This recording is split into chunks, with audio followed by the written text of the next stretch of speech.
같이 기도하겠습니다.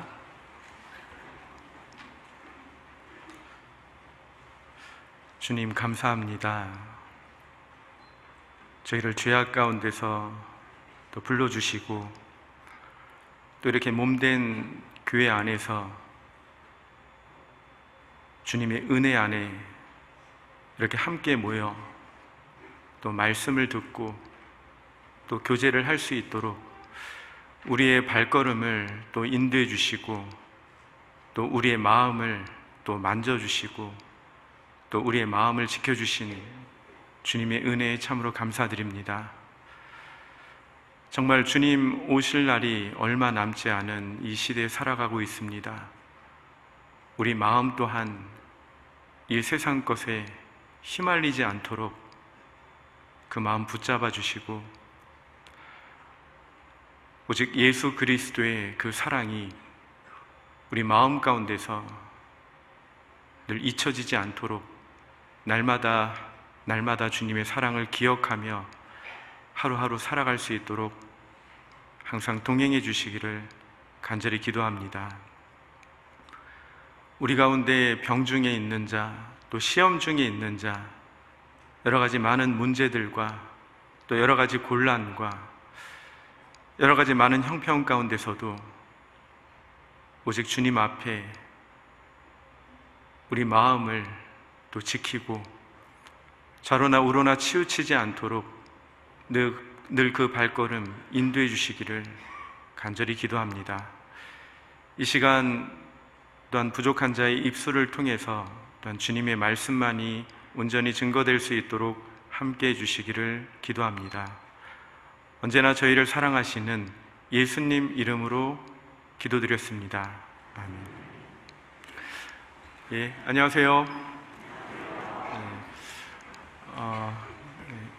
여러분들은 저의 이름을 잘 모르시겠지만 저는 여러분들의 이름을 너무나 잘 알고 있습니다.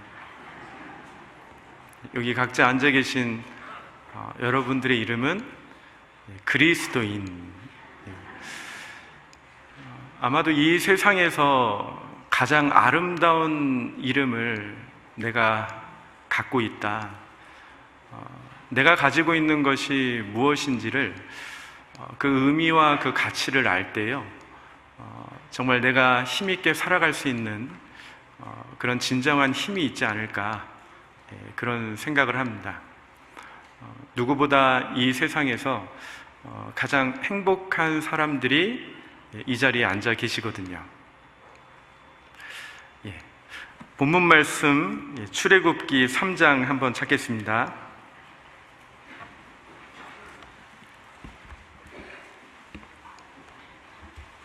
출애굽기 3장 1절입니다.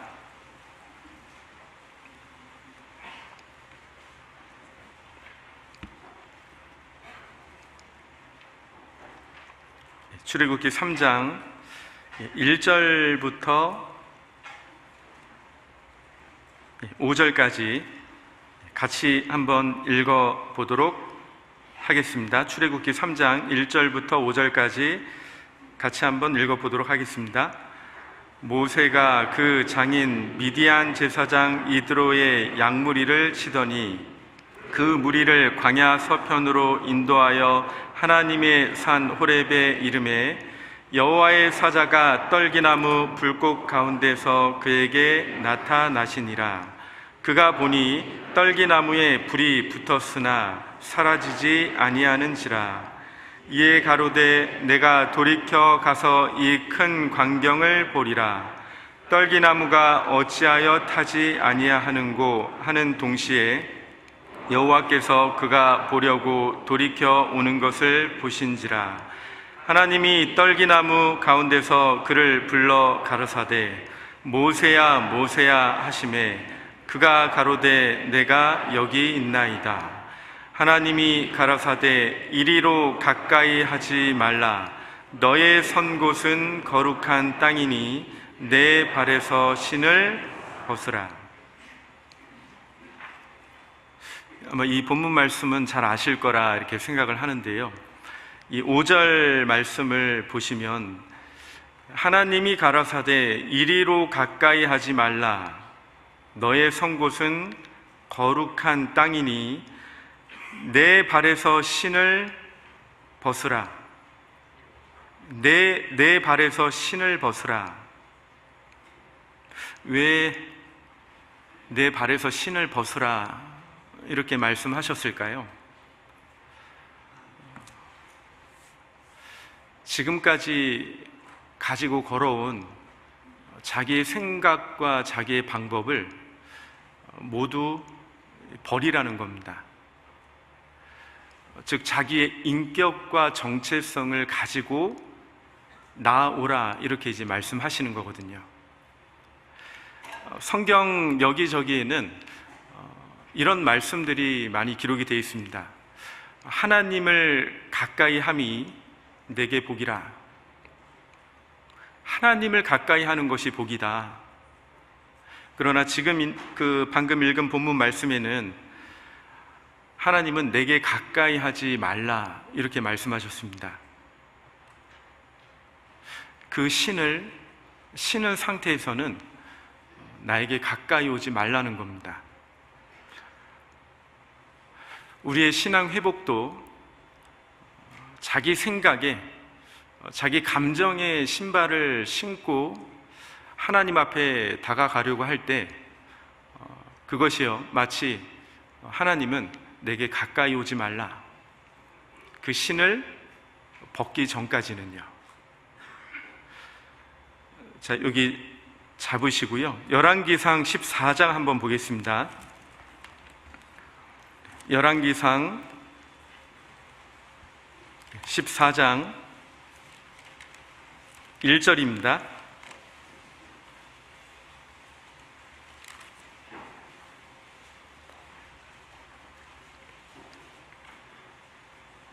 (1절부터) 12절까지 좀 긴 본문인데요. 제가 읽어 드릴 테니까 잘 들어보시면 좋겠습니다. 14장 1절부터 제가 읽어 드리겠습니다. 열왕기상 14장 1절부터 제가 읽어 드리겠습니다.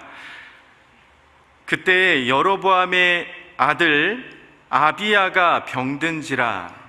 여로보암이 그 아내에게 이르되 청컨대 일어나 변장하여 사람으로 그대가 여로보암의 아내임을 알지 못하게 하고 실로로 가라. 거기 선지자 아히야가 있나니 저는 이전에 내가 이 백성의 왕이 될 것을 내게 고한 사람이니라. 그대의 손에 떡 10과 과자와 꿀 1병을 가지고 그에게로 가라. 저가 그대에게 이 아이의 어떻게 될 것을 알게 하리라. 여로보암의 아내가 그대로 하여 일어나 실로로 가서 아히야의 집에 이르니 아히야는 나이로 인하여 눈이 어두워 보지 못하더라. 여호와께서 아히야에게 이르시되 여로보암의 아내가 그 아들이 병들음을 인하여 내게 물으러 오나니 너는 이리 대답하라. 저가 들어올 때 다른 사람인 채 함이니라. 저가 문으로 들어올 때에 아히야가 그 발소리를 듣고 말하되 여로보암에 처여 들어오라. 내가 어찌하여 다른 사람인 채 하느뇨? 내가 명령을 받아 흉한 일로 내게 고하리니 가서 여로보암에게 고하라. 이스라엘 하나님 여호와의 말씀이 내가 너를 백성 중에서 들어 내 백성 이스라엘의 주권자가 되게 하고 나라를 다윗의 집에서 찢어내어 내게 주었거늘 너는 내 종 다윗이 나의 명령을 지켜 전심으로 나를 좇으며 나 보기에 정직한 일만 행하였음과 같지 아니하고 너의 이전 사람들보다도 악을 행하고 가서 너를 위하여 다른 신을 만들며 우상을 부어 만들어 나의 노를 격발하고 나를 내 등 뒤에 버렸도다. 그러므로 내가 여로보암의 집에 재앙을 내려 여로보암에게 속한 산에는 이스라엘 가운데 매인자나 노인자나 다 끊어버리되 거름을 쓸어버림같이 여로보암의 집을 말갛게 쓸어버릴지라. 여로보암에게 속한 자가 성에서 죽은즉 개가 먹고 들에서 죽은즉 공중의 새가 먹으리니 이는 여호와가 말하였음이니라 하셨나니 너는 일어나 내 집으로 가라. 내 발이 성에 들어갈 때에 그 아이가 죽을지라. 여기 아마 이 내용이 뭐냐면요, 그 북이스라엘의 왕이 그 당시에 여로보암 왕이었습니다. 그 아들이 병이 들었습니다. 아마 죽을 병이 들지 않았나. 그런데요, 그 아내에게 변장을 시켰습니다. 그리고 변장을 시켜서 하나님의 선지자 아이야에게 가서 아들이 어떻게 될지를 물어보라고 이렇게 시킵니다. 그때 그 아내가 변장을 해서요, 하나님의 선지자 아이야에게 찾아왔을 때 그 하나님 선지자 아이야가 이렇게 말을 했습니다. 여기 이 긴 문장 중에 한 개의 문장이 눈에 띄었습니다. 여기 6절에 나오는 말씀인데요, 여기 6절 아이야가 이렇게 말합니다. 여로보암에 처여 들어오라. 내가 어찌하여 다른 사람인 채 하느뇨. 오늘 저기 대강당 문으로 들어오셨죠? 이 모습 속에 혹시 우리의 모습도 있지 않나 하는 그런 생각이 들었습니다. 사람은 어려운 일을 당하면은 묻고 싶어지거든요. 주로 묻고 싶은 것들이 언제 있습니까? 어려운 일을 당할 때 대체 그렇습니다. 그때 이제 하나님께 물어보고 싶잖아요. 그리고 우리가 구원받을 때에도 대체로 보면은 묻고 싶은 게 있을 때 그때 구원을 받습니다. 인생의 고난 중에 처했을 때 내 인생이 왜 이러지? 왜 나에게 이런 일이 있지? 나 이제 앞으로 어떻게 살아야 되지? 앞이 막막할 때는요, 누군가에게 물어보고 싶고 절대자의 존재가 궁금해지고요, 그때가 언제냐면은 고난 당할 때거든요. 좋은 일이 생기면은 미래에 대한 기대감이 생기고요, 나쁜 일을 만나면은 미래에 대한 두려움이 생깁니다. 지금 이 아이야라는 선지자, 이 선지자 앞에 여로보암이 직접 가지 않고요, 자기 아내를 보냈습니다. 왜 직접 가지 않았을까요? 사람이 진짜 절박하면은 누구를 보내지 않거든요. 그런데 여로보암은 직접 가지 않았습니다. 자기 자식이 병들어 죽게 되었는데 자기 아내를 보내면서도 변장시켜서 보내요. 누가복음 8장 41절에 보면은 회당장인 그 야이로라 하는 사람이 예수의 발 앞에 엎드려서 예수에게 죽어가는 딸을 위해서 살려달라고 애원하면서 간절히 부르짖습니다. 제발 내 집에 와주십시오. 제발 내 집에 와주십시오, 주님. 그 간절했다라는 표현이 계속해서 나오거든요. 그리고 마태복음 15장에도 보면은 가난한 여자 하나가 나와서 그 귀신 들린 딸을 위해서 예수님에게 간절히 부탁합니다. 제 딸을 제발 좀 살려주십시오, 주님. 그걸 누가 하냐면은 부모가 하잖아요. 그러니까 부모의 생명은요, 자식의 생명과 연결되어 있고 자식이 아프면 부모는 동일하게 그 고통을 느낍니다. 심지어는 그 이상으로 느끼죠. 그때마다 예수님 앞에 와서 얘기했던 사람들의 그 마음은요, 굉장히 그 절박한 마음이었다라는 겁니다. 이 누가복음 7장에도 보면은 그 백부장의 하인이 병들었을 때도 이 백부장의 마음이 나오는데요, 백부장에게는 큰 믿음이 있었습니다. 예수님께서 직접 내 집에 오시지 않으셔도 말씀으로 명령만 해도 모든 것이 해결될 거라는, 그 하인이 병에서 노임을 받고 살아날 것이라는 것을 이 백부장이 믿었습니다. 예수님이 그 믿음을 칭찬하셨죠. 성경에서는 예수님을 만나고자 하는 사람들의 그 마음속에는 간절함과 그 절박함과 예수님 앞에 자기 모습을 그대로 가지고 와서 그리고 엎드렸습니다. 그런데 여로보암은 그러지 않았죠. 직접 오지도 않았고요, 무엇보다 참 이상하죠. 변장을 하고 왔습니다. 그 아내가요. 여기 다시 한번 보시면 우리 보통 어떨 때 이렇게 변장합니까? 결혼식 갈 때요? 성도 교제밤 연극할 때요? 어떤 그 신랑이 신혼여행에 갔는데 다음날 아침에 일어났더니 심장이 터지는 줄 알았다라고. 무슨 말인지는 잘 모르겠지만 이 화장이랑 우리가 구분해야 될 것 같습니다. 우리가 변신하면 안 될 것 같습니다. 여기 여로보암의 처가 어느 정도로 꾸몄냐면요, 자기를 못 알아볼 정도로 꾸몄거든요. 남들이 자기를 못 알아보기를 원했던 겁니다. 여기 6절 보시면, 저가 문으로 들어올 때의 아이야가 그 발소리를 듣고 말하되 여로보암의 처여 들어오라, 내가 어찌하여 다른 사람인 채 하느뇨. 자, 이 사람의 마음속에 무엇이 있었냐면은, 일단 배경을 볼까요? 이 여로보암이 지금 무슨 짓을 하고 있는 중이었냐면요, 하나님께서 이스라엘을 쪼개셨습니다. 그러니까 솔로몬의 죄 때문에, 그리고 북이스라엘을 여로보암에게 주셨죠. 그리고 이 북이스라엘의 왕이 되었습니다, 여로보암이요. 그런데 한 가지 큰 걱정, 근심, 고민이 있었습니다. 어떤 근심이 있었냐면은, 이쪽에는 하나님께 제사 드릴 곳이 없는데, 만약에 이 백성이 하나님께 제사 드리겠다라고 예루살렘으로 가버리면 그들의 마음이 남유다 왕에게로 넘어가겠구나. 이게 이제 마음에 큰 근심과 걱정이 있었습니다. 그러다가 한참 고민을 하다가요, 이 여로보암에게 아주 좋은 아이디어 하나가 딱 떠올랐습니다. 아하, 2개를 만들어야겠다. 바로 금송아지가 아이디어가 문득 딱 떠오른 겁니다. 그리고 하나는 베델에다가 두고요, 하나는 단에다가 두었습니다. 이 베델은 남유다 못 미쳐서 만나는 곳이 베델이죠. 그곳에 금송아지를 만들어 놓고요, 더 갈 필요 없어. 여기서 경배해. 금송아지가 우리의 신이다. 그리고 저쪽 북쪽 단에도 금송아지를 만들어 놓고요, 이것이 애굽에서 너희를 구원한 신이다.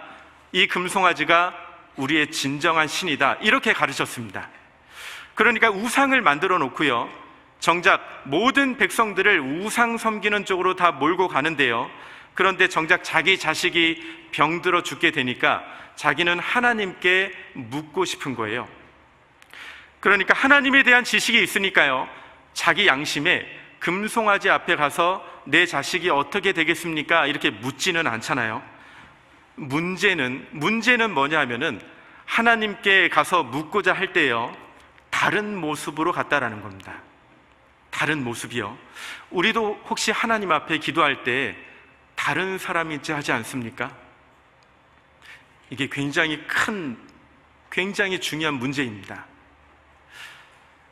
지금 처음 구원받은 그날 이후 내 모습 전혀 다른 모습 아니냐고요. 왜 1년, 3년, 5년, 10년, 수십 년 동안 말씀을 들었음에도 불구하고 왜 구원을 받지 못할까요? 처음부터 자기의 진짜 모습을 가지고 나온 적이 없었던 겁니다.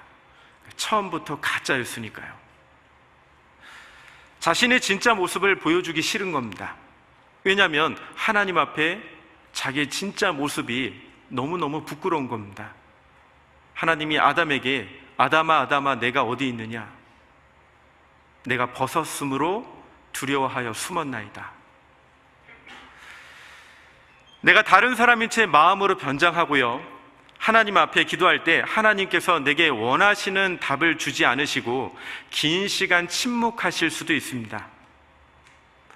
여로보암과 그의 처 이 두 사람의 마음속에 있는 문제가 무엇이었냐면, 하나님에 대해서 이런 마음이 있었던 거예요.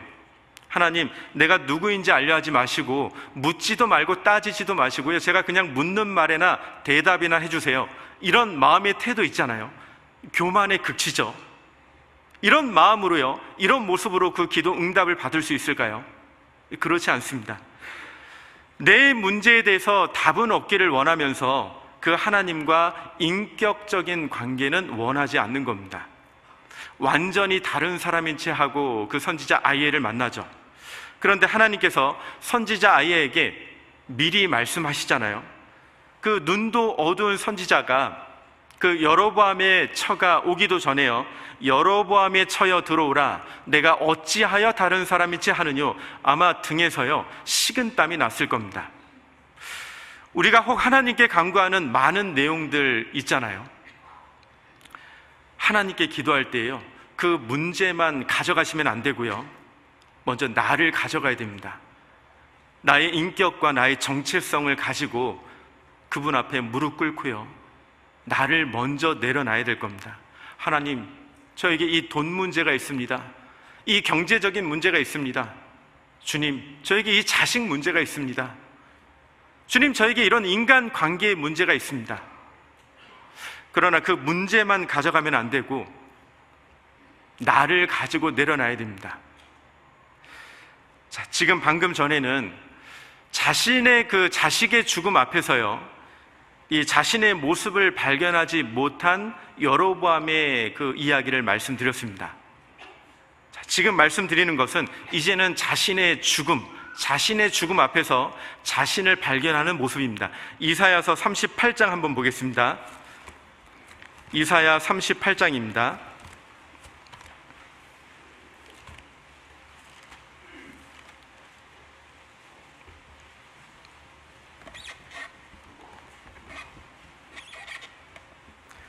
이사야 38장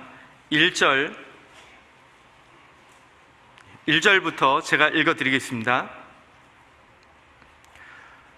그 즈음에 히스기야가 병들어 죽게 되니 아모스의 아들 선지자 이사야가 나와 그에게 이르되, 여호와께서 이같이 말씀하시기를 너는 내 집에 유언하라. 내가 죽고 살지 못하리라 하셨나이다.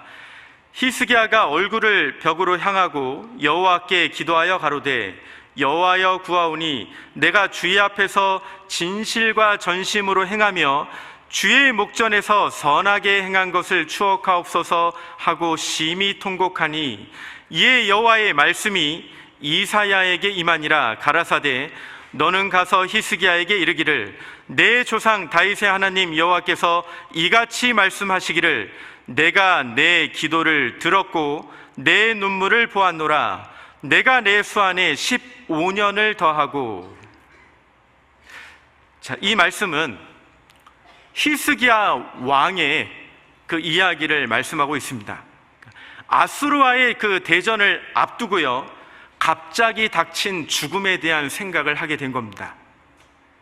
여기 1절에 보면은, 그 즈음에 히스기야가 병들어 죽게 되니 아모스의 아들 선지자 이사야가 나와 그에게 이르되, 여호와께서 이같이 말씀하시기를 너는 내 집에 유언하라 그랬습니다. 유언하라. 내가 죽고 살지 못하리라. 이때의 나이가요 38살이었습니다. 그 유다 13대 왕이었거든요. 그런데 그 정말 패기 넘쳤던 그 히스기야, 그가 어느 순간 갑자기요 자신의 죽음을 경고받습니다. 내가 오늘 죽고 살지 못하리라. 그러니 너는 내 집에 유언하라. 우리의 삶도요, 어쩌면은 내일이라는 그 시간은 내 것이 아니잖아요. 오직 내 것은 지금뿐입니다. 오늘밖에 없습니다. 내일이 내 것이 될 줄 누가 알겠습니까? 그날 자신의 죽음이 오늘 나의 마지막일 거라는 거 전혀 아마 상상하지 못했을 겁니다. 그리고 그 죽음 앞에, 하나님 앞에 자기 자신이 어떠한 마음인지를 아마 살펴봤을 겁니다. 그리고 히스기야 왕이요, 그가 했던 첫 번째 행동은 무엇이었는가? 여기 2절에 보시면 히스기야가 얼굴을 벽으로 향하고, 그가 했던 첫 번째 행동은 무엇이었습니까? 얼굴을 벽으로 향했습니다. 그러니까 얼굴을 벽으로 향했다라는 뜻은요, 인간적인 방법에 대한 모든 기대를 완전히 끊어버렸다는 뜻입니다. 나의 생각도, 내 주변의 어떤 환경도요, 모든 기대를 그냥 끄는 겁니다. 그리고 나서 그가 처음에 했던 행동은 주님께 기도했던 겁니다. 그리고 3절에 가로되 여호와여 구하오니 내가 주의 앞에서 진실과 전심으로 행하며 주의 목전에서 선하게 행한 것을 추억하옵소서. 여기 추억하옵소서라고 얘기하거든요. 히스기야 왕이 하나님께 말하고 싶었던 것은 내가 주님 앞에 전심과 진실로 주님 앞에 행했던 그 모든 행적들, 그것을 추억해 주옵소서, 그렇게 얘기했던 겁니다. 우리도 처음 구원받고 나서요, 주님과 가졌던 그 추억들이 있을 겁니다. 그 추억들 기억나시죠? 처음에 구원받고요, 저도 청년회 때 정말 무엇보다 오직 주님만 알아주시면 된다라는 그 마음이 있지 않았습니까? 정말 하나님 앞에서만 살아가고자 하는 그 양심 가운데 밝았던 그 모습들이 있습니다. 누가 뭐라 그래도요, 오직 하나님만 알아주시면 되는 거지. 직장에서도요, 그 직장 끝나는 시간만, 시계만 바라보고 있습니다. 그 시계 딱 끝나는 시간만 딱 보고 있다가요, 땡 하면은 달려갔던 곳이 교회였습니다. 그리고 그 교제가 너무나 그 교제를 하고 싶어서요, 청년 때마다 항상 그 교제하다 보면은 늘 새벽 1시, 늘 2시, 그 교회 밑에 치킨집이 있었습니다. 그 치킨집 매상은 아마 제가 다 올려줬을 거예요. 얼마나 치킨을 좋아했는지요. 어쩌면 치킨보다 교제가 너무나 좋아서 날마다 그 치킨을 놓고 그렇게 교제했던 것일 수도 있는 것 같습니다. 그리고 늘 직장에서 운전할 때도요, 성경책을 운전대에다가 올려놓고요, 그 성경 한 구절이라도 더 보려고요, 지하철 타고 다니면서요, 그 성경을 이렇게 보고 있는데 한없이 눈물만 납니다. 계속 눈물이 흘려요. 왜냐하면은 그 말씀 속에 마치 베드로에게요, 내가 나를 사랑하느냐, 내가 나를 사랑하느냐 3번 물었던 그 말씀이요, 마치 하나님이, 예수님이 나에게 물어보는 것처럼 그런 생각이 많이 들었습니다. 자, 그때요, 이 히스기야 왕이 그 이사야 선지자에게 그 경고를 받고요, 하나님께 기도를 드리고 그 가운데 행했던 그 마음은 정말 간절했을 겁니다. 제가 정말 주님을 사랑한다라는 것을 주님이 아시지 않습니까? 그리고 그의 기도를 하나님께서 들으십니다. 여기 5절에 보시면, 5절, 너는 가서 히스기야에게 이르기를 내 조상 다윗의 하나님 여호와께서 이같이 말씀하시기를 내가 내 기도를 들었고 내 눈물을 보았노라. 내 기도를 들었고, 마치 이 말씀을 딱 보는데요, 하나님은 그 기도를 마치 기다렸다라는 듯이요, 그 기도를 들어주셨다라는 겁니다. 우리의 기도도 마찬가지로요, 하나님은 우리의 기도를 계속 기다리고 계십니다. 그 간절한 기도요, 정말 그 하나님 앞에 그 진심과 전심으로 하는 그 기도 있지 않습니까? 그리고 또 하나, 그 눈물을 봤던 겁니다. 하나님은 우리의 눈물을 보시고 그 기도를 들으시거든요. 그리고 그에게 15년이라는 그 여생을 더 허락하시죠. 우리에게도 마찬가지로요, 하나님이 우리에게 남은 여생을 각각의 개인마다 남은 시간을 아마 허락하셨을 겁니다. 여기 누군가에게는 5년이라는 시간이 허락될 수도 있고요, 누군가에게는 20년, 누군가에게는 15년, 누군가에게는 1년이라는 시간이요 허락됐을 수도 있습니다. 그 남은 시간은 보너스죠. 하나님은 우리에게 주어진 그 남은 시간을 하나님 앞에서 살라라고 말씀하시는 겁니다. 여기 이 히스기야가 병들었다가 그 병이 나을 때 했던 그의 간증입니다. 여기 9절에 보시면, 유다 왕 히스기야가 병들었다가 그 병이 나을 때에 기록한 글이 이러하니라.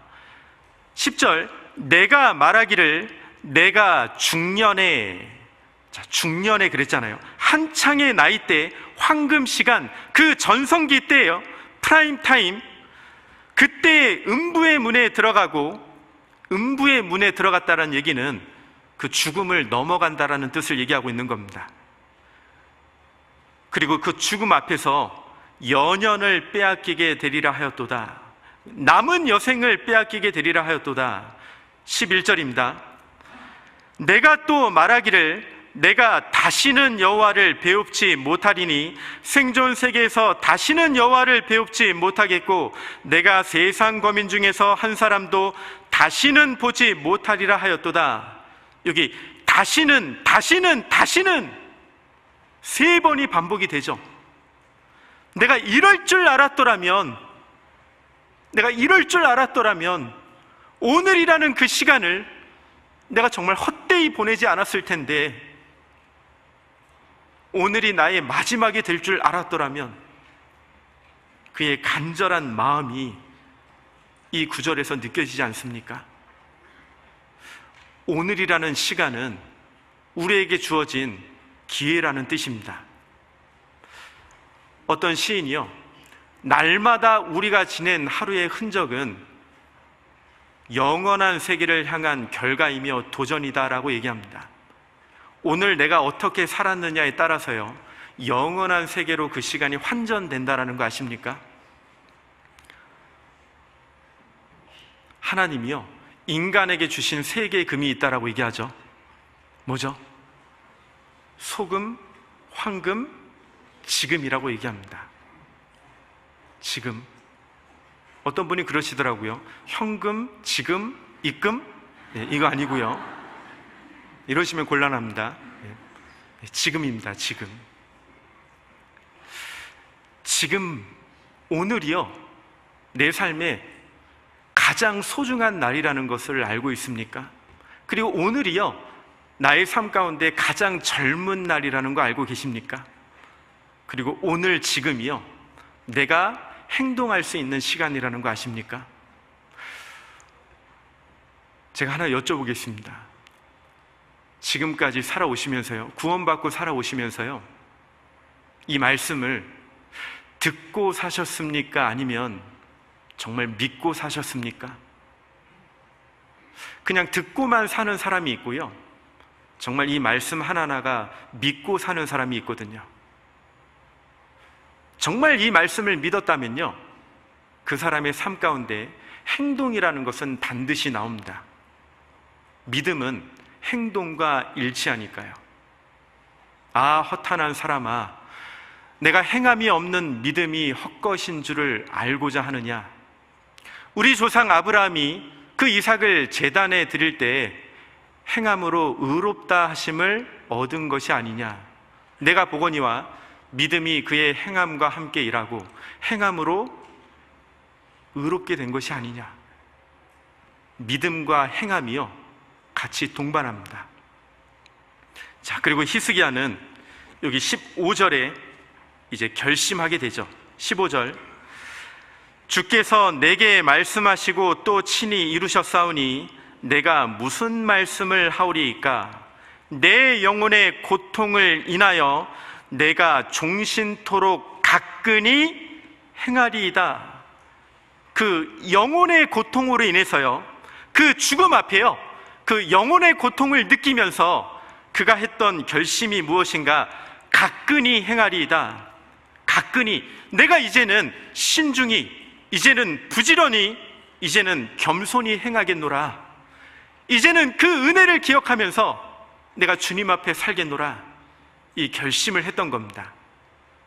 자, 그리고 이제 이 17절에 주옥 같은 말씀이 기록된 겁니다. 17절 같이 한번 읽어보겠습니다. 보옵소서, 내게 큰 고통을 더하신 것은 내게 평안을 주려 하심이라. 주께서 나의 영혼을 사랑하사 멸망의 구덩이에서 건지셨고 나의 모든 죄는 주의 등 뒤에 던지셨나이다. 자, 이제는 고통을 바라보는 시각이 완전히 바뀌게 된 거죠. 이 고통을 더하신 것은 내게 큰 평안을 주려 하심이라.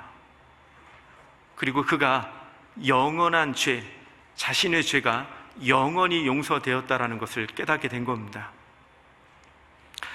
우리도요, 때로도 남의 이야기만 같았던, 정말 전혀 예상하지 못했던 사고와 재난과 그 질병에 크게 놀라며 크게 슬퍼할 때가 있습니다. 때로는 내 가까운 가족이요, 또 내 주변에 있는 형제 자매가 또 나 자신에게 이런 일이 닥쳤을 때요, 어쩔 줄 몰라 합니다.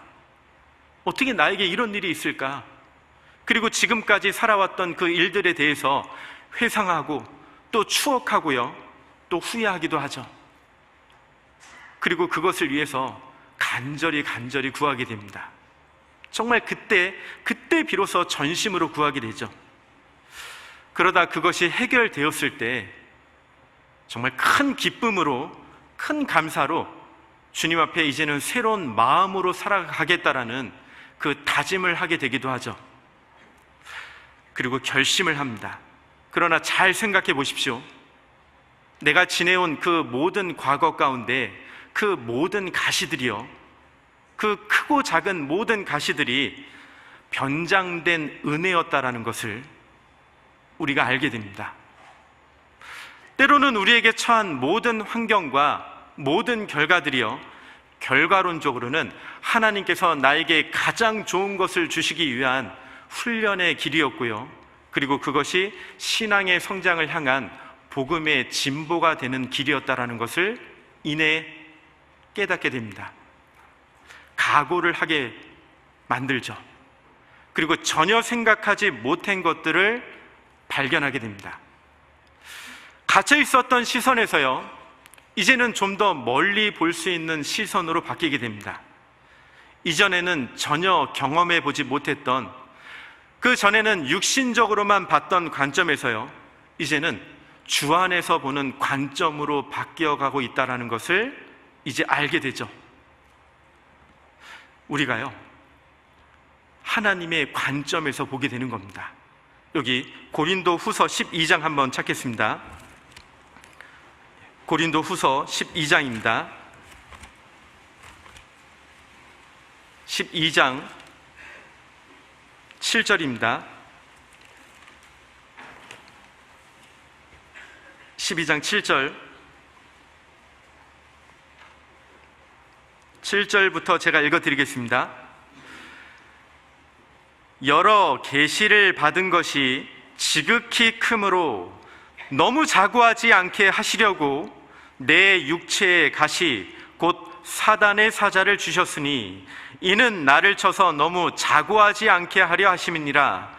이것이 내게서 떠나기 위하여 내가 3번 주께 간구하였더니 내게 이르시기를 내 은혜가 내게 족하도다.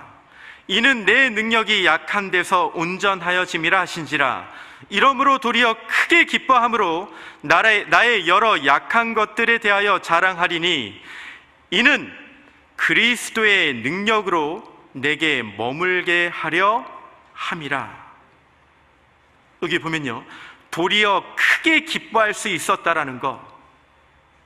처음에는 너무나 힘겹게만 보였던 그 상황들이요, 아, 나는 할 수 없을 거야. 나는 이 일을 절대 할 수 없을 거야. 난 가망 없어. 나는 무능력해. 난 안 돼. 모든 것을 자포자기로 바라봤던 그 관점들이요, 시간이 지날수록 부정적으로 몰고 갔던 그 모든 생각들이요, 어느 순간 이제는요, 도리어 크게 기뻐할 수 있었다라는 겁니다. 그 이유가 무엇인지 아십니까? 그 이유는 여기 그 가운데 무엇이 있었기 때문에 그렇죠? 그 중간에 끼어 있는 것이 무엇이었냐면 바로 가시였습니다. 육체의 가시였습니다. 그리고 그것이요, 제발 내게서 떠나가게 해 주십시오, 주님. 제발 이 가시를 내게서 제발 좀 떠나게 해 주십시오, 주님. 이 가시를 저에게서 떠나게 해 주십시오, 주님. 3번 간구했습니다. 3번을 매달렸습니다. 그런데 주님이 그렇게 말씀하십니다. 그것이 너에게 있는 것이 좋아. 그것이 너에게 있는 것이 좋다.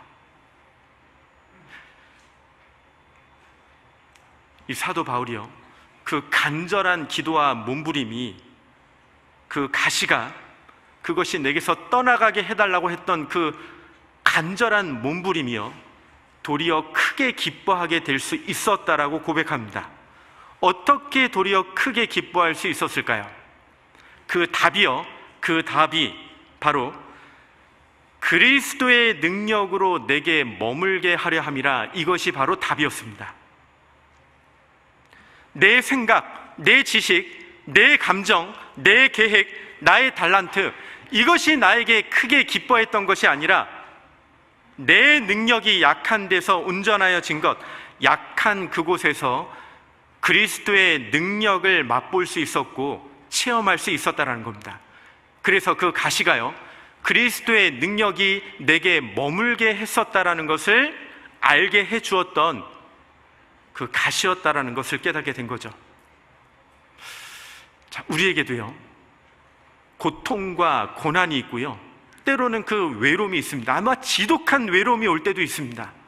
그리고 정말 경험해보지 못한 그 낙심과 낭만과 그 마음이요, 그 미지근함 때문에 내 삶이요, 정말 무만감에 휩싸일 때도 있습니다. 모든 것이 포기될 때가 있습니다.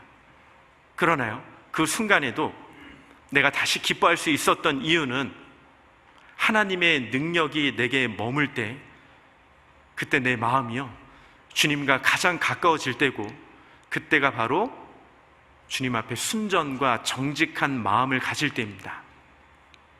자, 그러나요, 우리가 점점 주님과 가까워지려고 할 때, 그때마다 문제가 생길 겁니다. 엄청난 문제가 생깁니다. 그러니까 우리 앞에요, 주님 앞에 내가 주님께 가까이 가려고 하니까 당연히 문제가 생기죠. 근데 그 문제를 피하는 겁니다. 그 문제를 피하니까요, 내 삶 가운데 아무것도 변화되는 것이 없는 겁니다. 아무것도 내게 오는 것이 없는 겁니다.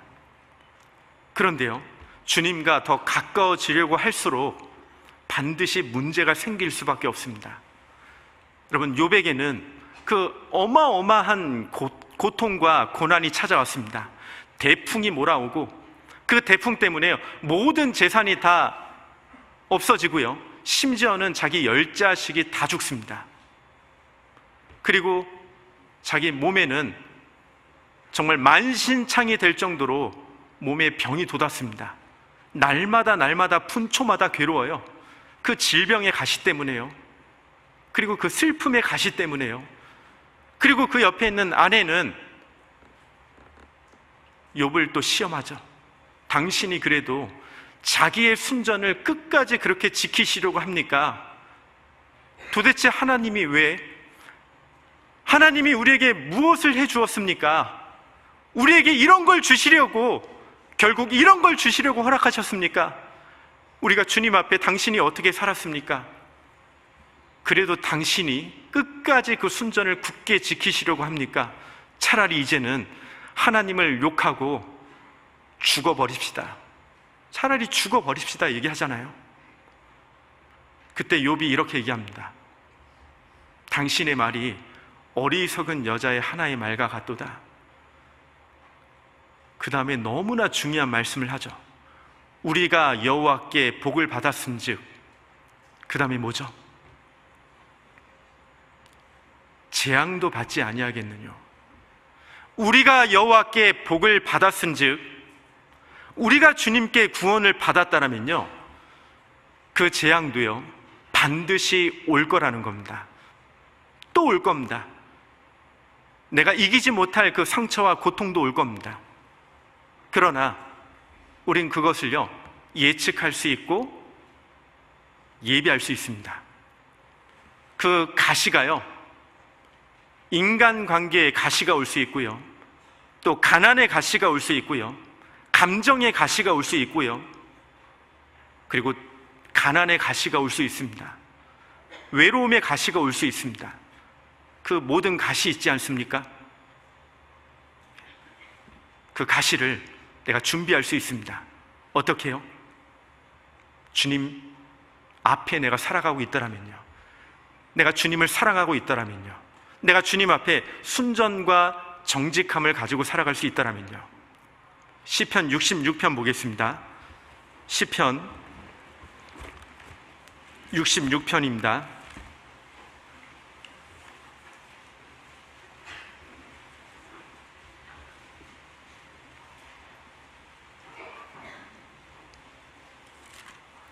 (66편) 9절부터 제가 읽어드리겠습니다. 9절. 그는 우리 영혼을 살려두시고 우리의 실족함을 허락지 아니하시는 주시로다.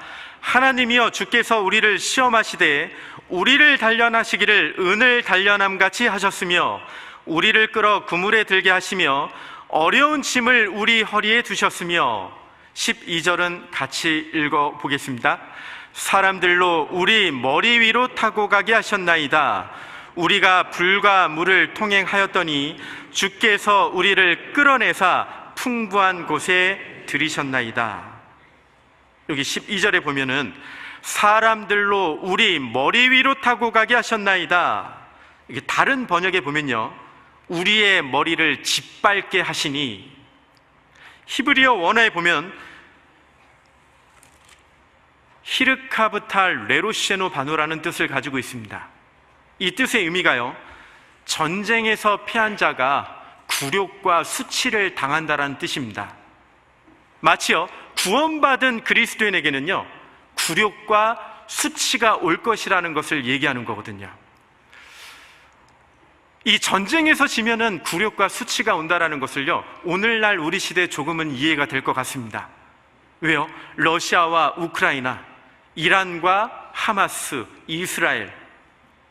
우리 얼마 전에 이스라엘과 하마스, 우크라이나와 러시아의 그 전쟁을 통해서 보면요, 그 전쟁에서 지면은 엄청난 굴욕과 수치가 올 것이라는 것을 우리가 간접적으로 확인했죠. 자기 아내가 끌려가요. 그 패망한 그 국가에 있는 여자들이요, 성폭행을 당하고요, 그 자기 자식들이 끌려가서 무슨 짓을 당하고 있는지를 우리가 간접적으로 확인했습니다. 온갖 만행과 온갖 범죄가요, 그 전쟁에서 졌을 때 정말 처참한 그 장면이요, 우리 앞에 이렇게 펼쳐지지 않습니까? 우리도 마찬가지입니다. 아마도요, 어쩌면 그런 생각이 듭니다. 정말 주님 오실 날이 가까이 오면 올수록요, 점점 더 그 시험은 정말 극도로 더 커지지 않을까. 나중에 유대인들은 결국 죽음으로 하나님을 만나게 된다고 하지 않습니까? 우리에게도 굴욕과 수치가 있습니다. 우리 구원 받을 때요, 저도 처음 구원 받을 때요, 정말 그 믿는 사람들에 대한 그 지독한 불신이 있었습니다. 저도 제가 구원 받을 때가 청년 때였습니다. 제가 이렇게 이제 보기에도요, 저도 이 말씀을 듣고요, 친구가 3년 동안 전도를 했습니다. 저도 웬만하면 이렇게 보기에 호락호락한 사람은 아니었거든요. 3년 동안 친구가요, 계속해서 찾아왔습니다. 그런데요, 제가 왜 교회에 대해서, 그리고 믿는 사람들에 대해서 굉장히 혐오감을 가졌습니다. 왜 그런 혐오감을 가졌냐면은, 어렸을 때 그 트라우마가 있었거든요. 초등학교 아마 4학년 때였을 겁니다. 저희 막내 외삼촌이 그 감리교 목사님이었습니다. 저희 어머니 위로 오빠만 5분이 계시는데요, 아무튼 저희 어머니 음식 솜씨가 끝내줬습니다. 그러니까 외삼촌들이 아무튼 일주일에 보면 거의 한 3번 내지 4번은 아마 그렇게 자주 오셨을 것 같아요, 돌아가면서요. 그런데 항상 그 막내 외삼촌이 이렇게 자주 오셨어요. 와서 늘 하는 얘기가, 너 교회 나가라, 너 교회 나가야 된다, 교회 나가야 돼. 그 어린 나이 때요, 왜 나한테 자꾸 교회 나가라고 하시는 걸까? 난 놀고 싶은데 자꾸 교회 나가라는 얘기가요, 자꾸 올 때마다 그런 얘기하는 게 굉장히 좀 싫었어요. 그런데 하루는요, 어느 날 오더니, 너 교회 나갔냐? 아니요. 너 다음 주에는 교회 나가서 주보를 가지고 오라는 거예요. 아니, 우리 부모님도 나한테 교회 나가서 주보 가져오라는 그런 얘기 안 하는데요. 제가 그 순간 막 짜증이 나가지고요, 그 어린아이 싫어요 그랬거든요. 싫어요. 그 순간 별이 보여요. 제 뺨을 4대인가 맞았습니다. 제가 그때 그 트라우마 때문에요, 제가 그 이후부터요, 목사 겉 교회 다니는 인간, 교회 다니는 사람들을 보면요, 그때부터는요, 혐오감이 오기 시작했고요. 정말 이중 인격자들, 정말 겉으로는 경건한 척 살면서 자기 집에 가서는 마음대로 하는 사람들. 왜 그러면, 이게 회사 나가면요, 그 점심 때 있지 않습니까? 경건한 척, 기도는 아주 경건하게 해요. 그리고 나서는 온갖 욕은 다 해야 됩니다. 자기 마음대로 멋대로 막 살아요. 그런 거 보면요, 참 비열한 인간. 그런데요, 친구가 저를 3년 동안 그렇게 인도했던 겁니다. 어느 날은 그 테이프를 가지고 오더니요, 집으로 찾아온 거예요. 그 테이프가 뭔가 했습니다. 이 테이프 한번 들어보자라는 거예요. 뭐 영화인 줄 알았어요. 비디오 딱 넣었더니요, 갑자기 막 머리 희끗희끗하신 분이 막 앞에서 막 소리를 지르기 시작하는데요, 순간 갑자기 그때의 트라우마가 막 올라오기 시작하는 거예요. 당장 껐죠. 다시는 찾아오지 말라고. 그리고 나서 또 얼마 후에 계속 그 친구가요, 저를 얼마나 간절히 전도했는지 모릅니다. 그리고 나서 하루는요, 저에게 와서, 집으로 또 찾아와서 또 말씀을 들어보자라는 겁니다. 제가 그때요, 그 친구한테 좀 약간 이렇게 이제 좀 장난기가 올라와가지고요, 그때 이제 집에 있는 그 술병을 꺼내가지고요, 야, 너 술 한 잔 먹으면은 내가 말씀 한번 들어줄게. 그랬더니 그 친구가, 이건 비밀입니다, 아무한테도 얘기하지 맙니다. 술 한 잔을 딱 먹는 거예요. 나 먹었어. 그리고 나서 몇 잔을 또 먹고 나서 그 이후에 저를 찾아오지 않더라고요. 아마 실족된 것 같아요. 그리고 나서 아마 한 3개월 후인가 또 다시 찾아왔습니다. 그리고 나서 또 말씀 한번 들어보자라는 거예요. 그때는요, 저한테 막 화를 내더라고요. 뭐라고 야, 너 친구인데 어떻게 한번 그거 말씀 한번 못 들어주냐? 진짜 친구가 하는 그 부탁 한번 못 들어주냐? 제가 그 순간요, 딱 그 얘기를 딱 듣는데요, 그렇지, 그래, 친구 부탁이면 내가 하루는 들어줄게. 내 의리는 있으니까. 그래서 하루는 이렇게 들어준다라고 부탁하고요, 그리고 나서 이제 하루만 듣자. 그래, 하루만 듣자. 근데 그 하루가 문제였습니다.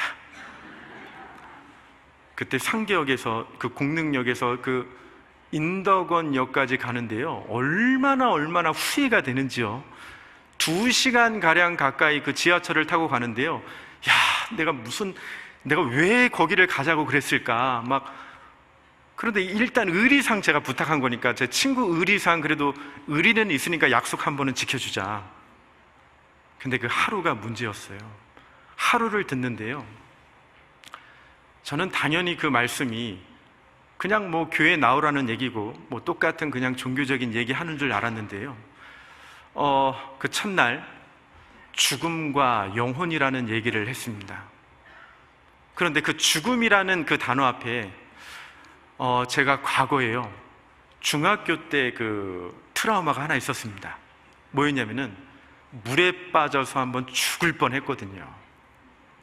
여러분, 왜 그 계곡에 가서 왜 사람이 빠져 죽는지 아십니까? 이게요, 물이 이 정도 차요. 그런데요, 한 발자국 딱 하는 순간 어떻게 되는지 아십니까? 꺼지는 지점이 있는 거예요. 그 순간요, 순간 얼마나 막 공포감이 올라오는지요. 물을 갑자기 먹기 시작하면서 발버둥 치기 시작하는데, 왜 사람이 물을 먹으면서 죽어가는지 아십니까? 처음에는요, 물이요 위로 들어와요. 그럼 살려고 발버둥을 치는데, 그때 기도가 열리기 시작합니다. 그럼 기도가 열리면서요, 그 물이 허파로 들어오기 시작합니다. 그럼 사람이 자결통이라는 것을 느끼게 되는데, 그때 온몸이 이렇게 뜨거워지는 거예요. 그러면서 그렇게 사람이 죽어가거든요. 그 순간 그 물을 먹기 시작하는데, 너무너무 큰 공포감 가운데서 허우적거리다가요, 그 순간 신기한 건 어떻게 하다가요, 갑자기 이 발에서 뭔가 이렇게 딱 띄워주는 듯한 그런 느낌이 딱 들어서요, 그리고 나서 제가 살았습니다. 그 다음부터 제가 늘 궁금했던 것이 무엇이었냐면, 죽음 이후가 제일 궁금했습니다. 사실 말은 안 했지만 죽음 이후가 정말 궁금했거든요. 그래서 그 친구한테도 전도할 때 그 질문을 제가 얘기했던 겁니다. 그럼 죽음 이후에 사람이 어떻게 아냐? 죽음 이후에 영원한 세계가 있다는 거 어떻게 아냐? 네가 가봤어? 가보지도 않고 어떻게 그렇게 얘기할 수 있냐? 그런데 그 첫날에요, 죽음 이후에 영원한 세계가 있다라는 그 얘기를 들었습니다. 제가 그 첫날 듣고요, 이 말씀이 조금은 장난이 아닌 것 같은 거예요. 그리고 나서요, 그날 끝나고 딱 나오면서요, 호주머니 옆에 있는 호주머니에 담배를 딱 끄집어내가지고요, 이 담배를 딱 한 대 딱 피면서요, 딱 그 길을 나가면서 친구한테 딱 이렇게 한마디 외쳤습니다. 내일 하루 더 들어줄게. 내일 하루만 내가 더 들어줄게. 내일은 내가 시간이 좀 될 것 같아서. 그 친구가 너무 행복해하는 그런 표정이 있지 않습니까? 그리고 나서 그 다음 둘째 날 듣는데요, 에덴 동산 노아의 방주를 딱 듣는데요, 진짜 이런 일이 있을 거라는 거 제가 처음 들어봤습니다. 온 세상이 물로써 그렇게 멸망당했다라는 거 처음 들어봤어요. 이게 진짜 사실일까? 전 세계 모든 흔적들이 있다라는 것을 봤습니다. 점점점 이건 진짜일까? 겁이 나기 시작해요. 둘째 날 딱 끝나고 또 교회당 문을 또 나와서요, 또 왼쪽에 있는 호주머니에 담배를 또 딱 꺼내가지고요, 담배를 한 대 딱 피면서요, 또 나가면서요, 그 친구한테요, 내일 하루만 더 들어줄게. 셋째 날을 들었습니다. 셋째 날을 딱 듣는데요, 이스라엘의 환란, 아우슈비츠 수용소에서 그 피를 우리와 우리 자손에게 돌릴지어다. 그 엄청난 그 환란의 장면을 보는데요, 진짜 겁이 벌컥 났습니다. 그리고 나서 교회당 문을 또 나갔습니다. 그리고 담배를 또 한 대 딱 꺼내가지고요, 담배를 한 대 딱 피고 나갔습니다. 근데 어떤 분이 제가 형제인 줄 알았나 봐요. 그분이 저한테 이제 담배 피시면 안 돼요. 여기서 담배 피시면 안 돼요. 제 친구가 어쩔 줄 몰라 해가지고, 내일도 올 것 같은데 오늘 뭐지? 그런 제가 표정으로 얘기를 하면서요, 친구, 내가 이왕 세 번째까지 들었으니까 마지막까지 의리상 한번 다 들어줄게.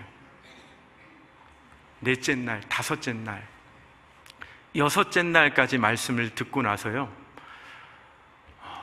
정말 구원받고 싶었습니다. 왜냐하면 이제 내가 누구인지를 알게 됐거든요. 내가 진짜 누구인지에 대한 정체성이 무엇인지에 대해서 알게 된 겁니다. 이대로 가면 진짜 지옥에 갈 거라는 게 믿어지기 시작한 거예요. 그리고 여섯째 날요, 이제 구원을 받고 싶은 마음이 있었습니다. 그리고 나서 어떤 마음으로 이렇게 들었냐면요, 와라.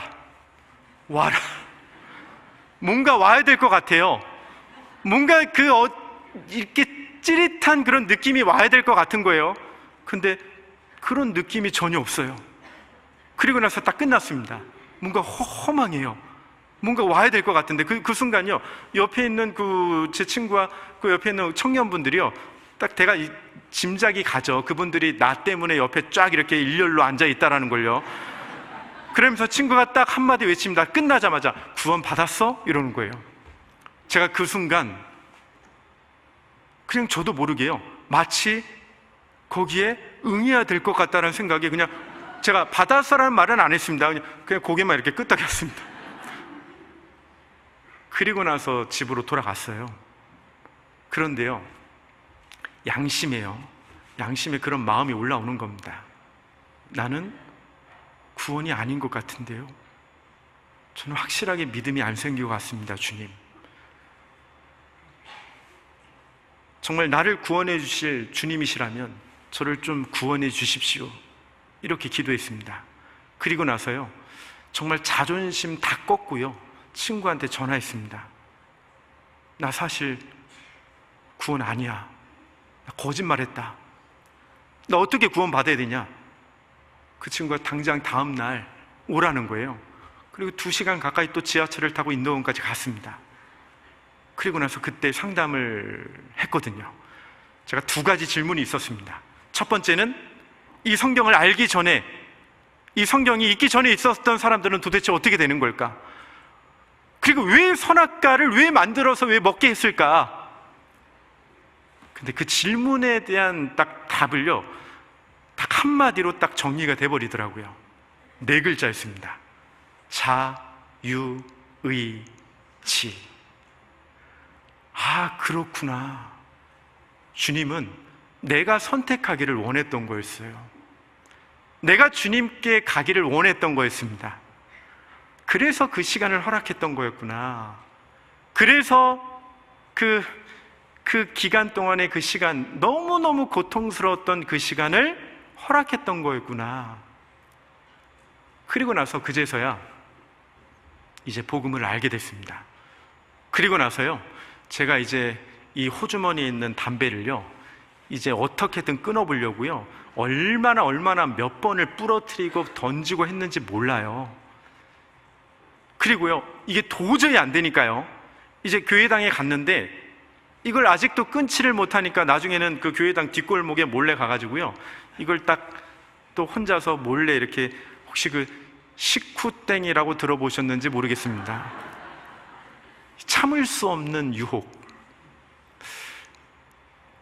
이게 어떻게 이러고 내가 주님 앞에 나올 수 있을까? 이게 내 마음의 양심에 도저히 이해가 안 되고요, 너무 제 자신이 싫은 거예요. 그래서 제가 이것을 정리하고 나가야겠다. 도저히 이 상태로는 정말 마치 꼭 이중인격자 같은 내 모습이 너무 싫어가지고요, 이건 꼭 정리하고 가야겠다. 친구한테는 그랬습니다. 내가 뭘 좀 정리할 게 있으니까 내가 전화할 때까지 기다려라.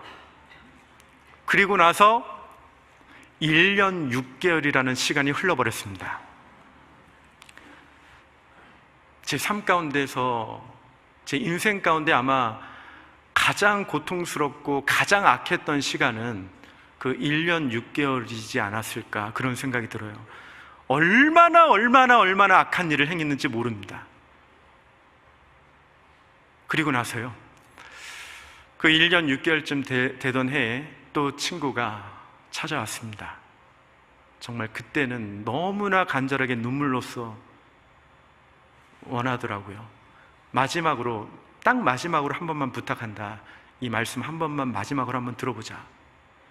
제가요, 그때 마지막 한 번만 듣자. 그리고 더 이상 나한테 권하지 마. 그 마지막 말씀을 이제 듣기 시작하는데요, 그때 이제 그 고려대학교에서 그 말씀을 듣기 시작했습니다. 근데 신기하게도 그때 상담해 주셨던 목사님이 앞에서 강사로 이렇게 말씀을 해 주시는 거예요. 그래서 말씀을 더 집중하면서 듣게 됐습니다. 첫째 날, 둘째 날, 셋째 날, 넷째 날, 다섯째 날, 여섯째 날, 이렇게 쭉 말씀을 듣는데요, 하루하루가 그 말씀을 들으면서 얼마나 눈물을 흘렸는지 모릅니다. 왜냐면요, 정말 형편없는 내 자신인데요, 정말 나같이 더러운 사람을, 정말 나같이 가망 없는 사람을 주님 어떻게 이렇게까지 붙잡아 주십니까? 저를 왜 이렇게 끝까지 붙잡아 주시고 이 말씀 앞으로 주님 인도하시는 겁니까? 제가요, 그 말씀 앞에요, 그 복음 말씀을 듣는데요, 정말 그 십자가에서 못 박혀 죽어주시는 그 예수님의 그 눈을 보면서요, 괜찮다, 꼭 저에게 그렇게 얘기를 하는 것 같았습니다. 괜찮다, 괜찮아, 내가 너를 위해서 내가 모든 피를 다 흘렸으니까 다시 시작하자, 다시 준비하면 된다, 내가 너를 사랑하니까 다시 시작하자. 제가 그 복음 말씀을 듣고요, 제 마음에요, 정말 주님 감사합니다, 제가 다시 시작하겠습니다. 주님, 그 피로부터, 거기서부터 다시 시작하겠습니다. 그리고 나서요, 저희 집이 공릉동입니다. 공릉역 2번 출구, 저는 그 장소를 잊지를 못합니다. 그 공릉역 2번 출구로 올라가는데요, 그 계단을 올라가는데요, 왼쪽 주머니에는 아직까지 담배가 있었습니다. 근데 이 담배를요, 딱 끄집어내가지고요, 제 마음에 제 스스로에게 이렇게 질문을 하게 됐습니다. 너 담배를 선택할래? 예수님을 선택할래? 제가 그 질문에 제 스스로에게 이렇게 대답했습니다. 당연히 예수님이지. 당연히 예수님이지. 당연히 예수님이지. 내가 이까지 그 담배, 이게 뭐라고? 이것 때문에 내 삶을 내가 주님 앞에서 포기하랴? 그 순간요, 이걸 딱 잡아가지고요, 이걸 옆에다가 탁 던졌습니다. 이걸 딱 던지는 순간요, 이 느낌 아시려나 모르겠습니다. 이런 경험 있으시죠? 성령의 충만이라고 할까요? 저는 그날을 기억합니다. 그 순간을 기억합니다.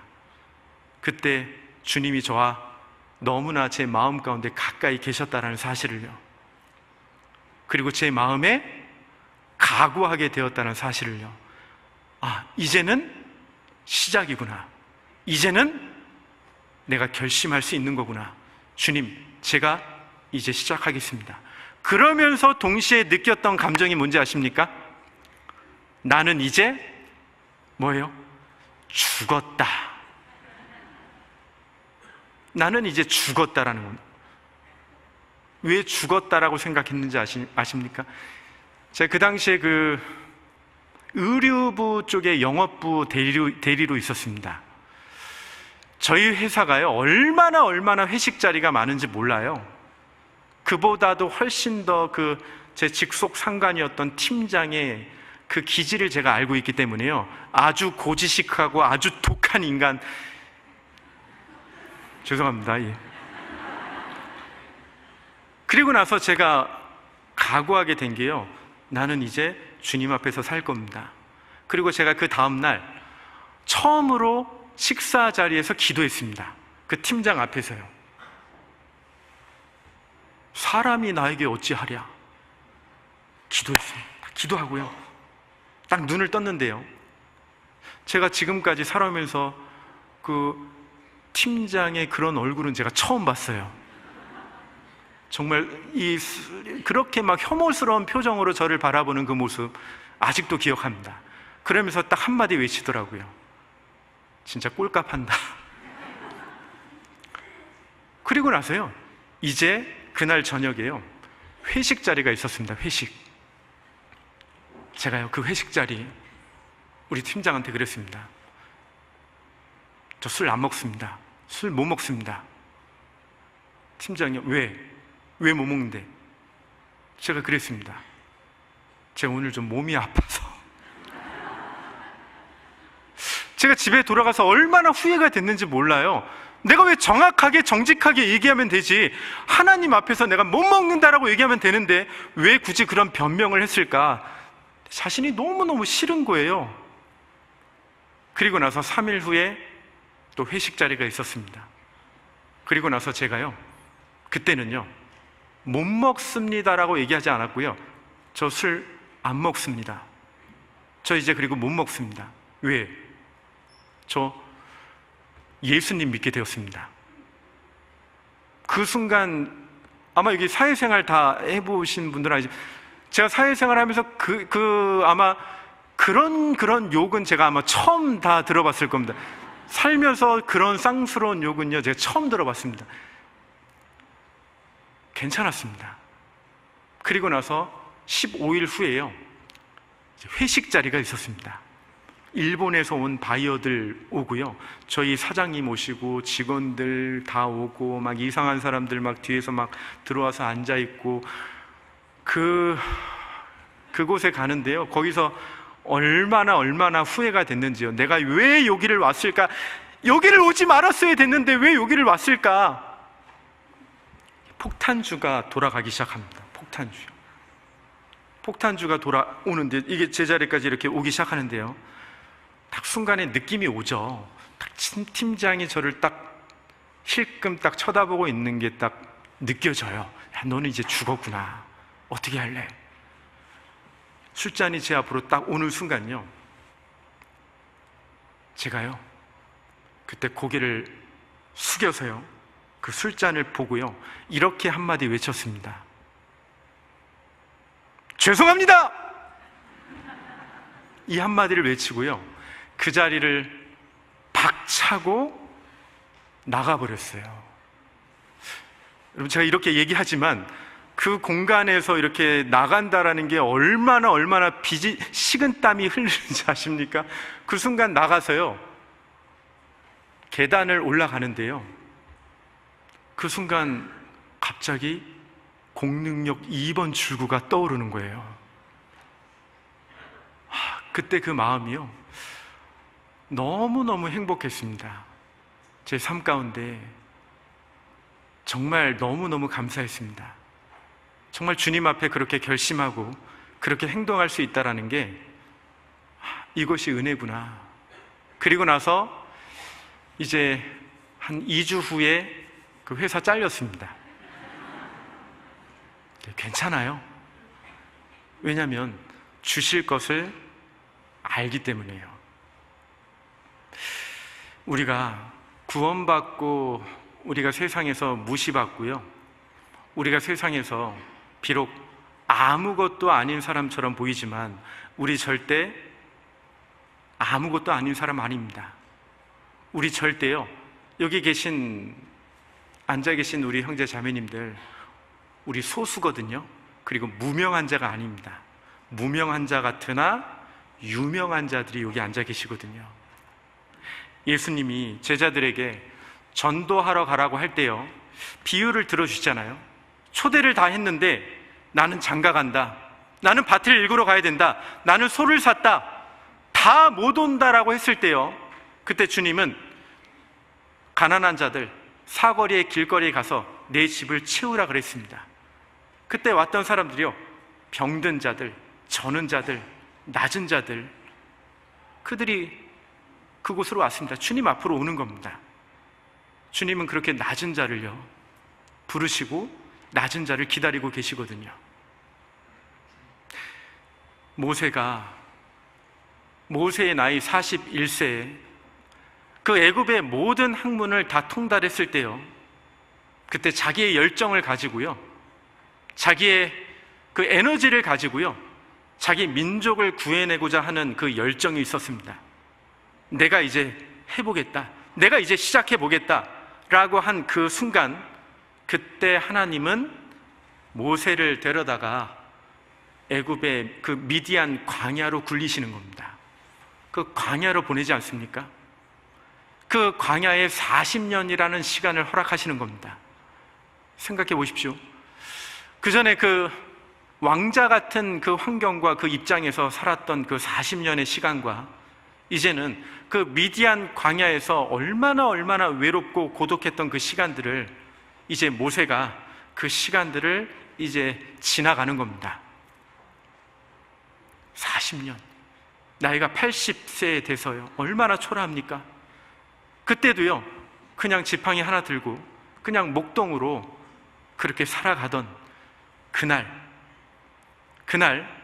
그 떨기 나무를 지나가는 그 시점이에요. 그때 모세에게요 하나님의 음성이 들리기 시작했습니다. 모세야, 모세야, 모세야, 모세야, 이리로 가까이 오라. 내가 선 곳은 거룩한 곳이니 내 신을 벗으라. 그리고 나를 따르라. 이 모세가요, 그 떨기나무 있지 않습니까? 그 떨기나무, 정말 그 떨기나무 있잖아요. 마치 꼭 개나리 나무처럼 개나리 피지 않으면 정말 별 볼 일 없는 그 나무 가운데서 그 나타나 주신 그 하나님의 음성을 들었던 겁니다. 그때 모세의 마음이 어땠을까요? 그냥 모든 것이 다 끝난 것처럼, 그냥 그렇게 살아가는 것처럼, 아무것도 없는 것처럼 그렇게 가다가 주님의 음성이 떨기나무 앞에서 모세를 불렀던 겁니다. 그 떨기나무를 볼 때마다 모세는 어떤 생각을 했을까요? 아마 그 떨기나무가 자기 자신이었을 거라고 생각할 겁니다. 정말 나는 아무것도 아닌 사람인데, 나는 정말 형편없는 사람인데, 나는 정말 보잘것없는 사람인데 하나님께서 그 떨기나무에서 나를 만나 주시는구나. 그 이스라엘 백성들을 끌고 가면서요, 저를 죽여주십시오, 저를 제발 죽여주십시오. 주님, 어떻게 이런 민족을 저에게 맡기셨습니까? 너무나 힘드니까요, 차라리 저를 죽여주십시오, 이렇게 얘기를 하지 않습니까? 그러나 그럴 때마다 모세는요, 그 떨기나무를 생각했을 겁니다. 정말 아무것도 아닌 보잘것없는 자기를 불러주었던 그 떨기나무 있잖아요. 저에게 그 떨기나무는 공능력 2번 출구입니다. 저는 그 장소를 잊지를 못해요. 그곳을 항상 갈 때마다요, 주님이 나를 불러주셨던 그곳, 주님이 그때 나에게 그렇게 말씀해 주셨던 그곳, 주님이 그때 나에게 듬뿍 사랑을 주셨던 그곳, 나의 떨기나무, 바로 나의 장소. 여러분들의 떨기나무는 어디입니까? 여러분들의 그 떨기나무 장소는 어디십니까? 야곱에게도 그 베델이 있듯이 또 삭개오에게 그 뽕나무가 있었듯이요, 삭개오에게 예수님이 나타나 주셨던 그 뽕나무에서요, 그 뽕나무에 그 있던 삭개오가 예수님 보려고요, 그 나무에 이렇게 걸터 앉아 있다가 예수님이 지나가다가요, 자기 이름을 부를 줄을 누가 상상이나 했겠냐고요. 삭개오야, 삭개오야. 저는 그 말씀이 저에게 마치요, 그렇게 들렸습니다. 경민아, 경민아, 경민아, 내가 오늘 너희 집에 신방할 거다. 삭개오에게 그렇게 얘기했습니다. 너희 집에 신방할 거다. 그리고 그날 그 삭개오의 집에요, 그 구원의, 그 생명의 구원의 역사가 그날 이루어지지 않습니까? 그리고 나서요, 그 삭개오 집에서 예수님이 무슨 말을 했을까? 그동안 잘 참았다. 그동안 잘 기다렸다. 그동안 많이 힘들었지. 우리 예수님이요, 그렇게 말씀하지 않습니까? 그 떨기의 나무로 가셔야 됩니다. 주님과 처음 만났던 그 장소로 가셔야 됩니다. 그 장소, 우리는 날마다 그 떨기 나무에서 시작하는 겁니다. 오늘도 그렇고요, 내일도 그럴 겁니다. 날마다 아침에 일어날 때마다 그 떨기 나무를 떠올립니다. 그리고 오늘도 주시는 그 그리스도의 사랑을 오늘도 기억합니다. 그리고 오늘도 주십니다. 신앙의 법칙이 그렇습니다. 주님은 고난 가운데서, 그 고통 가운데서 함께 하시거든요.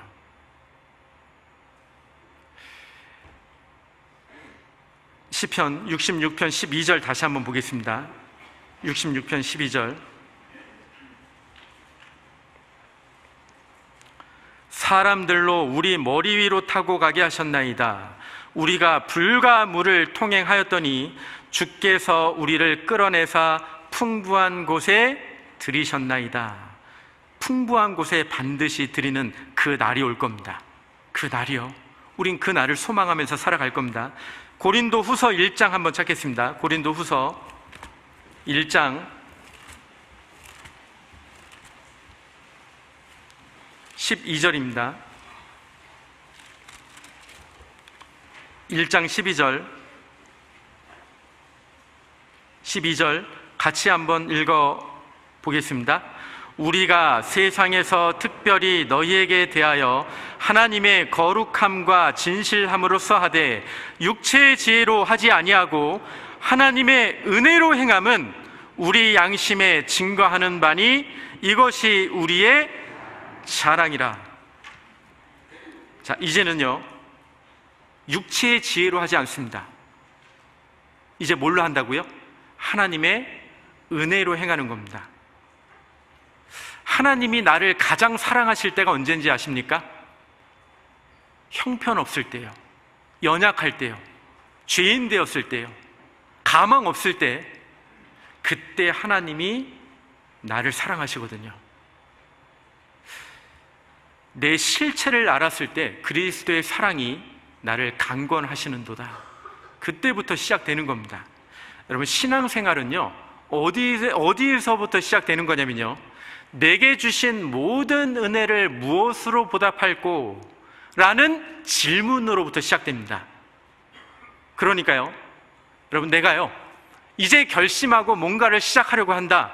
그럼 질문부터 해야 됩니다. 내게 주신 은혜가 무엇인가? 그리고 내게 주신 은혜를 무엇으로 보답할까? 그 질문으로부터 시작됩니다. 자, 우리의 마음에 열정이 언제 생길까요?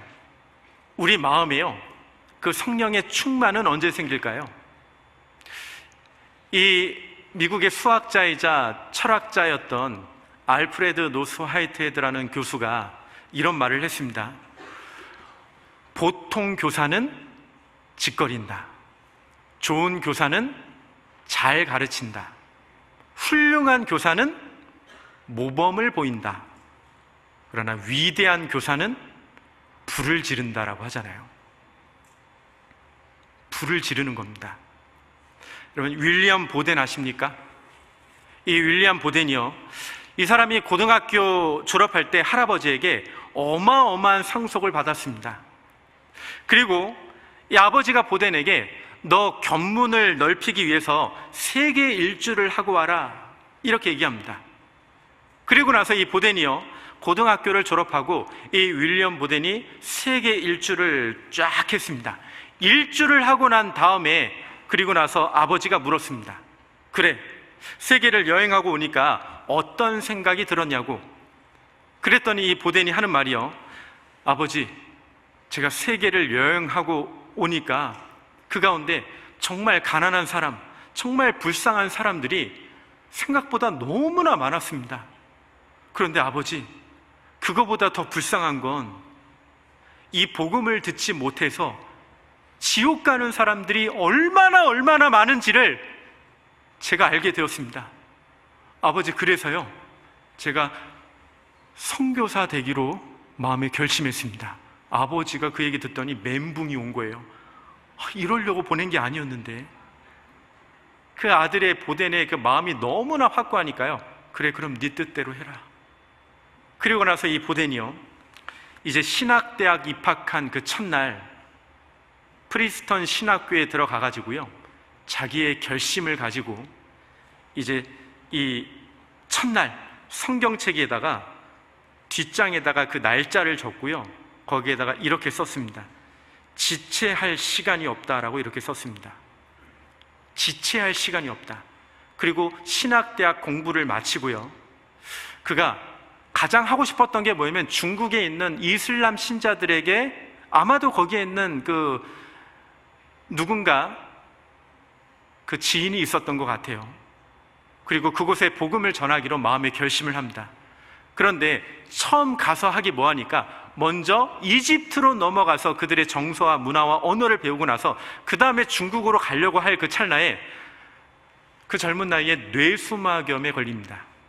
뇌막염에 걸려서 한 달 만에 죽었습니다. 너무나 안타깝죠. 이 부모가 얼마나 울었는지 모릅니다. 그러면서 이 유품을 이렇게 정리하다가 보니까 윌리엄 보던이 늘 읽던 성경을 발견했어요. 그리고 나서 성경책 이렇게 맨 뒤에 이렇게 적혀 있다고 합니다. 첫 번째 줄은 지체할 시간이 없다. 그 다음 줄에는요, 후회하지 않는다. 나는 후회하지 않는다. 여러분, 성경에도 그렇게 한번 써보십시오. 나는 지체할 시간이 없지 않습니까? 그리고요, 내 마음에 정말 하나님 앞에 살기로 결심을 했다라면요, 그 밑에다가 또 한 줄 써주십시오. 나는 후회하지 않는다. 나는 후회하지 않는다. 우리가요, 그 말을 쓰고요, 그 글을 쓰고요, 그냥 대충 살면 그런 말을 남길 수가 없을 겁니다. 우리 있잖아요, 더 이상 지체할 시간이 없다라는 생각 들지 않습니까? 정말 마치 요즘 시대를 보면요, 정말 주님이 너무나 가까이 문 앞에서 노크한다라는 생각 들지 않습니까? 정말 우리가요, 언제까지 후회만 하고 살겠습니까? 지체할 시간이 없습니다. 지체할 시간이 없습니다. 그리고 또 하나요, 다윗이 하루는 신하를 불러서 이렇게 말했대요. 내가 전쟁에 이기고 와서도 교만하지 않고 전쟁에 지고 와서도 낭망하지 않는 그런 글자를 새긴 반지를 하나 만들어라. 신하들에게 명령이 떨어졌습니다. 그 신하들이요, 일단은 그 명령을 받고요, 아주 아름다운 반지를 만들어가지고 이제 글귀를 쓰려고 하는데 어떤 글을 써야 될지 도저히 생각이 나지 않는데요, 그런데요, 그때요, 이 솔로몬이라는, 다윗의 아들 중에 솔로몬이라는 굉장히 지혜로운 왕자가 있었습니다. 그래서 그 글귀를 이제 솔로몬 왕자에게 찾아가서 이러이러해서 왕자님, 뭐라고 써야 되는지를 제가 좀 물어보고 싶습니다. 그랬더니 솔로몬 이 왕자가 이 반지에다가요, 이렇게 말했습니다. 이 또한 지나가리라 라고 쓰세요. 그걸 써가지고 왕에게 딱 바쳤습니다. 다윗이 그 글귀를 딱 보니까요, 탄복을 하더라는 거예요. 이걸 딱 보면서요, 그렇지, 내가 전쟁에 이기고 우쭐댈 때도 이 또한 지나가리라. 그래, 교만하지 말아야지. 반대로 내가 전쟁에서 져가지고 시리에 빠지고 낭망에 빠지고 그리고 염려에 빠졌을 때 이 글귀를 보면서 이 또한 지나가리라. 위로를 얻겠네. 야, 이거 진짜 기가 막히다. 이거 누가 이렇게 썼냐? 그랬더니요, 그 솔로몬 왕자가 썼습니다.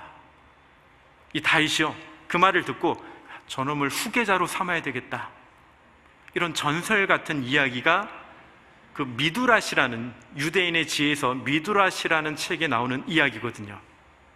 그 유대인들이요, 히틀러에 의해서 600만 명이 학살당했을 그때요, 유대인들이 계속 외쳤던 게 그거랍니다. 이 또한 지나가리라. 이 또한 지나가리라. 우리가요, 눈물의 골짜기를 지나갈 때가 있고요, 역경의 골짜기를 지나갈 때가 있을 겁니다. 그리고 고난의 골짜기를 지나갈 때가 있을 겁니다. 근데 우리가 보면요, 다 지나가 보면요, 다 지나가지 않았습니까? 그렇죠? 또 지나갈 겁니다. 또 고난의 골짜기가 올 거고요, 또 역경의 골짜기가 올 겁니다. 그러나 그 골짜기, 지나가는 과정 가운데 하나님의 은혜를요, 발견하셔야 됩니다. 그 은혜가 기다리고 있습니다. 그 고난의 골짜기라는 그 커다란 선물 포장지를 하나님께서 나에게 보내주신 게 아닐까요? 거기에서 발견하고 시작하는 겁니다. 우리가 이제 남은 생에, 남은 여생을요, 우리가 그 마음으로요 준비하고 살아갔으면 좋겠습니다. 기도하고 마치겠습니다. 주님, 우리에게 맡겨주신 이 인생의 기한을, 그 인생의 과정을 주님께서 주시는 그 은혜의 선물 안에서 발견할 수 있도록 도와주시고, 다시 한번 또 우리 마음에 불같은 마음 주셔서 우리가 다시 시작할 수 있도록 그 마음을 격동시켜 주시고, 우리 마음에 무엇보다 주님의 그 큰 사랑을 기억하며 늘 기억하는 삶을 살아갈 수 있도록 도와주시기를 간절히 기도합니다. 우리 대정교회 형제 자매님들, 우리 가운데 여러 가지 역경 가운데 있는 모든 분들, 그 안에서도 주님의 그 뜻을 또 알고 또 주님의 뜻 안에서 살아갈 수 있도록 도와주시기를 기도합니다. 언제나 저희를 사랑하시는 예수님 이름으로 기도드렸습니다.